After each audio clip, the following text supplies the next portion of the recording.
welcome to the channel. I'm David Noble and today we'll be talking FIA Formula 3. Well, the big news mostly consists of new year, new format as the series adopts a similar weekend to that F2 has moved to, with 2 races on the Saturday and a third before the F1 race on the Sunday. The order for race 1 is taken from the qualifying session that happens on the Friday, with the top 12 reversed. Race 2 takes the result from race 1 and reverses the top 12. Now, I've kind of already given my opinion about reverse grids, but not having separate qualifying sessions means that if you get race 1 wrong, it'll stuff you for race 2 as well.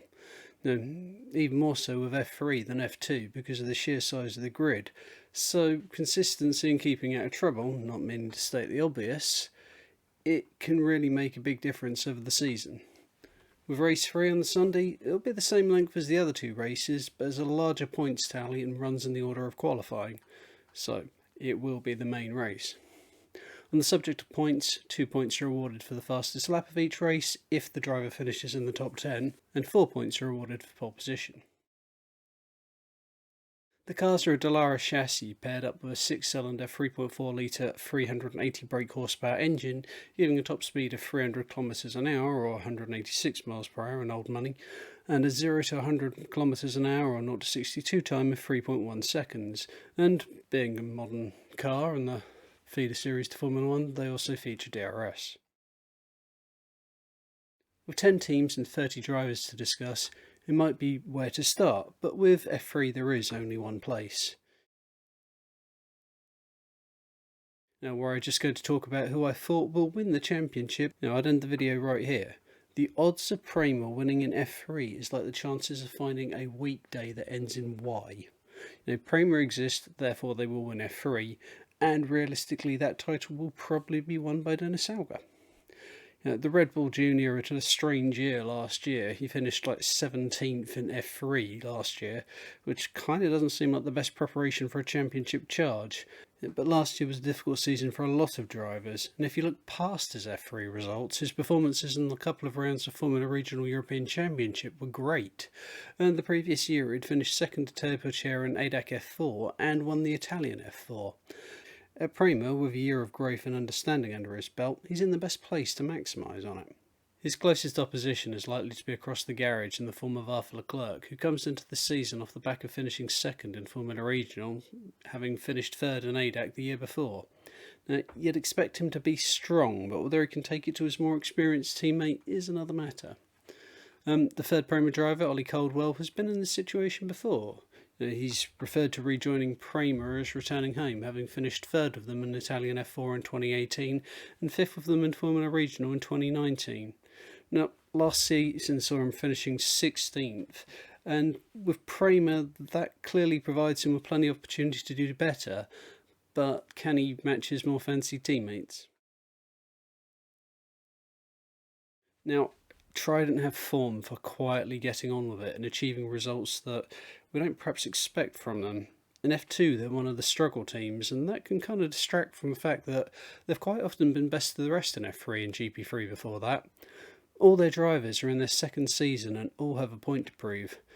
Jack Dillon was a forgotten driver in the lower midfield last season, and Red Bull expect more. In his British F4 season, he was comparable to teammate Dennis Alger, so the performance is there if he can just get on top of the car.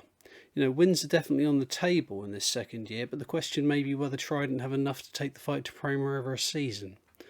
Clement Novalak finished 12th last year for a Carlin team that's kind of been criminally underperforming in F3 in the last 2 seasons, so that's an achievement in itself. Does Clement have championship pedigree? Well, he is a British F3 champion, so he knows how to win a championship, but the level in FIA F3 is a level above in terms of the overall level of competition at the top, so it might be a case of relying on strong finishes in the Saturday races to put a challenge together. The last driver for Trident is the cousin of current Formula 1 driver and nephew to one of the greatest in the history of the sport, and his dad Ralph wasn't too bad either. David Schumacher has serious weight on his shoulders in terms of a legacy to live up to, and so far, it's probably not unfair to say he's not currently that level. He'll be needing strong results to keep moving forward after finishing 28th in the championship last season, having spent most races stuck in the wilderness between 12th and 25th in the races. The slight improvement in qualifying, though, could make a big difference in the Saturday races. The team that are perhaps in with the best shout of stealing the driver's title from Prema were the team to beat at this level back in the GP3 days, but since the change to F3 they've been the team chasing, and this year they've gone all out to try and do it. Leading the line they've got Frederik Vesti, the 2019 Formula Regional Champion, who's now a Mercedes Junior driver, and spent the majority of last year in the F3 title hunt. A second year in the series, taking over the seat vacated by Teo Puccier after he came so close to taking the title last year. He's got to be considered to be a genuine contender and the best shout outside of the Prema drivers, probably. But what about his teammates? Alexis Smollier is in his second season of the team, having finished 11th for ART last season. While he had good performances, he also had moments of looking very average. But in fairness, there were other rookie drivers last season with higher profiles who had worse seasons. Prior to that, he finished third in a good Formula Renault field in 2019, so he's someone who knows how to fight for victories and could do well from the Saturday races, so expect some strong results. The third driver is just the feel-good story of 2021 with the turn of Juan Manuel Correa, and quite frankly, if he had an average season, no one would care. General consensus very much seems to be that people are just happy to have him back. After the trials of the last couple of years, only time will tell how well he could do, but he seems to be in a good place. High-Tech are very much becoming the Red Bull Junior team, with two juniors in F2, two in F3 last year, and fielding both Jack Crawford and Ayuna Iwasa. That's probably wrong, this season. Jack Crawford had a season-long battle with Johnny Edgar last season for the ADAC title, narrowly getting pipped at the end, and Iwasa won French F4 last year. The jump from F4 to FIA F3 can be a steep one though, and High-Tech as a team have yet to successfully have more than one driver in the mix, with Yuri Vips and Liam Lawson dominating the team's points haul in the last 2 seasons. With the extra year's experience in the championship, could it end up being the team's third driver that reaps the benefits? Truthfully, probably not.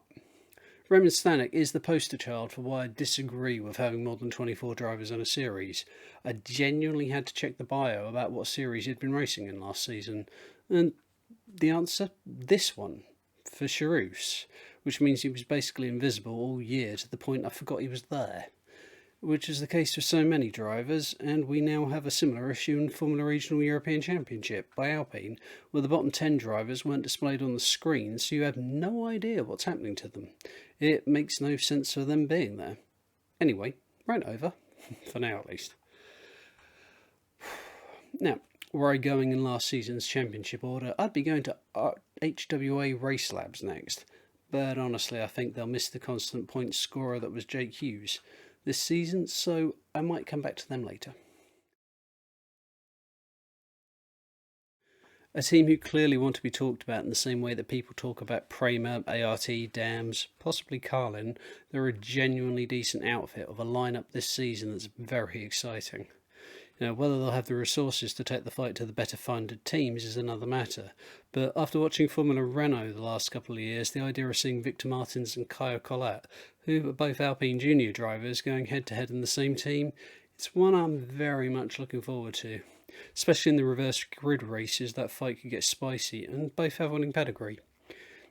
Rightly or wrongly though, MP's third driver does look a little bit like he's been drafted in because they had a spare seat. Timon van der Helm is doing double duty with F3 and Formula Regional this season, and with how competitive the Formula Regional grid is, that series is a tough ask for someone who finished 4th in Spanish F4. He's kind of a little bit of danger of being lost in the midfield this season, but it may potentially be a good experience for a more focused campaign next year. The giants of the British junior formula scene have not lived up to their billing so far in F3. Carlin are perhaps not as strong as a Prema, although Carlin driver was the last person to beat Prema in an F3 championship. But for them to be suffering an open door policy on one of them seats and having almost all the drivers who have driven for them in the last 2 years either pointless or in single points figures, it's kind of embarrassing for them. I mean, they do tend to be loyal to their drivers though, with 2 of their 3 drivers having also raced for Carlin last year. Ido Cohen, though, is perhaps a sign of a lack of ambition. The best result in his junior career of 6th in Italian F4 in 2019, he's just not kind of in the same class as several of the names who have already been mentioned, or potentially his teammates either, as Calum Fredrickson comes into this year as British F3 champion, and Johnny Edgar as the 2020 ADAC champion. The potential is there, but can Carlin finally deliver? Okay, I suppose I better talk about them. The strongest of the teams I've not spoken about so far, at least. Matteo Nannini seems in danger of sabotaging his own career by being in too much of a rush to get up the ladder. He's running joint F2 and F3 programs, and you can't help thinking that if he had just used all his investment in one of them championships, he'd probably have a stronger season. Now, his F2 season has been predictably under the radar. Can he do better in F3? He does have quite a strong teammate in Oliver Rasmussen, though, who might help push him along. Hopefully for the pair of them, not literally. Rasmussen was the third best Prema in Formula Regional last year, but the gap to Jean-Luc Petkov and Arthur Leclerc last year wasn't huge. When he dials into a circuit, he's proven difficult to beat. He could potentially get some good results from the reverse races. The other driver in their lineup, Rafael Villagomez, CV's a little bare, and if I actually see him at all this season, I'll be pleasantly surprised, to be honest. Campos Racing are a plucky team who can have their moments and did have some good results last year. One of their drivers at least. Looking at their lineup, Lorenzo Colombo is decent. If he could just kind of get a proper budget behind him, he'd do quite well. As for his teammates, well, they're both rookies as well, both of whom are also stepping up from Formula Renault. But whereas Colombo finished in the top 5 2 years in a row, taking multiple wins, Laszlo Toth finished 16th and Amaury Cordeel finished 15th. And the competition this year will be harder. Make of that what you will. Good news for Genza. Pierre-Louis Chevet is driving for them. Bad news for Pierre-Louis Chevet, he's driving for Genza.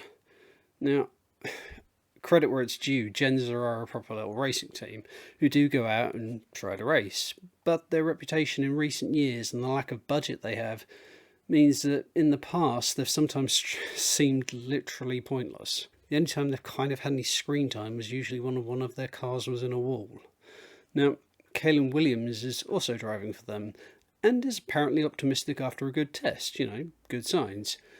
But it doesn't change the fact that last season he finished 31st in the championship, the lowest of all the drivers who completed a full season, other than Alessio De Letta. And they're also partnered by Philippe Ugran, who finished 8th in Italian F4, which doesn't exactly inspire confidence. Well, they're a bit of a mystery to themselves. They left it so late to announce drivers that people were wondering whether they were even going to compete this season. And the only driver they have confirmed, according to the F3 website at least, is Richard de Gueris, who suffered a rubbish year, quite frankly, in Formula Renault last season, finishing last of all the drivers who competed a full year. But a runner-up finish in French F4 the year before showed that he does have some talent.